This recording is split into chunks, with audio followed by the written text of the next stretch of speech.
ایران میں معاشی بحران کے خلاف جاری احتجاج 15ویں روز بھی جاری۔ ملک میں انٹرنیٹ معطلی اور بلیک آؤٹ کے واقعات۔ حکمران نظام کے خلاف ہونے والے 15 برسوں کے سب سے بڑے مظاہروں میں سے ایک قرار دیے جانے والے یہ مظاہرے کیا ملک میں کسی تبدیلی کا سبب بنیں گے؟ اور ایران میں امریکہ کے ممکنہ مداخلت کے امکانات کی باتیں کیوں ہو رہی ہیں؟ یہ آج BBC نیوز اردو کے پروگرام جہنما کی ٹاپ سٹوری ہے۔ اس کے علاوہ پروگرام میں دیکھیے گا انڈیا پر امریکہ کی جانب سے 500% ٹیرف کا خطرہ منڈلا رہا ہے۔ کیا اس صورتحال سے بچنے کے لیے انڈیا کے پاس کوئی راستہ ہے؟ اور جنوبی کوریا کی بیوٹی انڈسٹری کے بیوٹی ایک انٹرنیشنل تحریک کیسے بن گئی؟ ایران میں شدید معاشی بحران کے خلاف 15 روز سے جاری احتجاج اب ایران کی اعلیٰ قیادت کے خاتمے کے مطالبات میں بھی تبدیل ہو چکے ہیں۔ دارالحکومت تہران میں مظاہرین کی بڑی تعداد سڑکوں پر مارچ کر رہی ہے۔ سیکیورٹی فورسز نے بعض مقامات پر مظاہرین کے خلاف فائرنگ اور آنسو گیس کا استعمال بھی کیا ہے، اور انسانی حقوق کی تنظیموں کے مطابق اب تک 30 سے زیادہ افراد ہلاک ہو چکے ہیں۔ ایران کی حالیہ تاریخ میں ہونے والی مسلسل سیاسی تبدیلیوں پر بھی ہم ایک نظر ڈالیں گے، لیکن پہلے تازہ ترین صورتحال آپ کو دکھاتے ہیں کیرولین ہاولی کی اس رپورٹ میں، جسے پیش کر رہی ہیں نازش فیض۔ ایران کے مختلف شہروں اور قصبوں میں مظاہرین سڑکوں پر نکل آئے ہیں۔ سوشل میڈیا پر سامنے آنے والی غیر معمولی ویڈیوز میں دیکھا جا سکتا ہے کہ دسیوں ہزار افراد احتجاج میں شریک ہیں۔ ایران میں کئی دنوں سے بے چینی پائی جا رہی ہے، جس کی وجہ ایک شدید معاشی بحران بتایا جا رہا ہے۔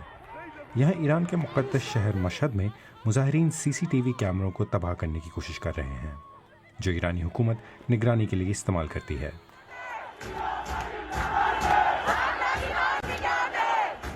کئی مظاہرین بادشاہت کی بحالی کا بھی مطالبہ کر رہے ہیں، جسے 1979 میں ختم کر دیا گیا تھا۔ دارالحکومت تہران میں بھی بڑی تعداد میں لوگ سڑکوں پر نکل آئے ہیں۔ بظاہر یہ مظاہرے سابق شاہ کے بیٹے رضا پہلوی کی اپیلوں کے بعد مزید شدت اختیار کر گئے ہیں۔ یہ مظاہرے 2009 کے بعد سب سے بڑے سمجھے جا رہے ہیں، جب لاکھوں افراد متنازع انتخابات کے خلاف سڑکوں پر نکل آئے تھے۔ آج رات احتجاج میں شریک ایک نوجوان خاتون نے BBC کو بتایا کہ مظاہرے میں شامل لوگوں کی تعداد نہ صرف ناقابل یقین تھی بلکہ خوفناک بھی تھی۔ انہوں نے بعد میں BBC سے ہماری آن لائن گفتگو حذف کرنے کی درخواست کی۔ انسانی حقوق کی تنظیموں نے الزام لگایا ہے کہ سیکیورٹی فورسز مظاہرین کے خلاف ضرورت سے زیادہ طاقت استعمال کر رہی ہیں۔ وہ بتا رہی ہیں کہ یہ ایران کے معاشرے میں پھیلے ہوئے غصے، مایوسی اور شکایات کی عکاسی کرتا ہے، اور ان کے خیال میں یہ احتجاج ایک ایسے سلسلے کا حصہ ہے جو واضح کرتا ہے کہ تبدیلی کسی نہ کسی صورت آ کر رہے گی۔ اب کوئی نہیں جانتا کہ یہ صورتحال کس سمت جائے گی۔ امریکی صدر ڈونلڈ ٹرمپ نے ایک بار پھر ایران کو خبردار کیا ہے کہ اگر لوگوں کو قتل کیا گیا تو سخت رد عمل سامنے آئے گا۔ ان مناظر کے سامنے آنے کے فوراً بعد ایرانی حکومت نے تقریباً مکمل انٹرنیٹ بلیک آؤٹ نافذ کر دیا ہے۔ اور یہ رپورٹ آپ نے نازش فیض نے غضنفر حیدر کی آواز میں سنی۔ ایران کی سیاسی تاریخ میں حالیہ برسوں میں جو بڑی تبدیلیاں آئی ہیں، اب آئیے ان پر ایک کوئک نظر ڈالتے ہیں۔ 1925 سے 1979 تک ایران پر پہلوی شاہی خاندان کی حکومت رہی، ایک آمرانہ نظام جس پر سیاسی جبر کے الزامات تھے اور جسے مغربی حمایت حاصل تھی۔ 1979 میں ملک گیر احتجاج کے بعد اسلامی انقلاب آیا، جس کے نتیجے میں بادشاہت کا خاتمہ ہوا اور ایران کو ایک اسلامی جمہوریہ قرار دیا گیا۔ اس نظام کے تحت سپریم لیڈر کو حتمی اختیارات حاصل ہیں، جبکہ منتخب ادارے محدود دائرے میں کام کرتے ہیں۔ گزشتہ 2 دہائیوں کے دوران ایران میں بار بار احتجاجی تحریکیں سامنے آتی رہی ہیں۔ 2009 میں متنازع صدارتی انتخابات کے بعد مظاہرے ہوئے۔ 2019 میں ایندھن کی قیمتوں میں اضافے اور معاشی بحران کے خلاف احتجاج پھیل گیا۔ 2022 میں مہاسا امینی کی موت کے بعد خواتین کی قیادت میں مظاہروں نے ریاستی پالیسیز کو چیلنج کیا، اور اب 2026 میں ہونے والے احتجاج کی وجوہات میں معاشی دباؤ، سیاسی بے چینی اور دیرینہ مطالبات شامل ہیں۔ تازہ صورتحال کے بارے میں مزید بات کرنے کے لیے اس وقت جرمنی سے ہمارے ساتھ ہیں صحافی اور ریسرچر سحر بلوچ۔ سحر، یہ جو مظاہرے ہیں یہ 15ویں روز میں داخل ہو چکے ہیں، اس وقت کے جو حالات دکھائی دے رہے ہیں ان سے کیا لگ رہا ہے؟ یہ مظاہرے کہیں رکیں گے یا حالات مزید خراب ہو سکتے ہیں یہاں سے؟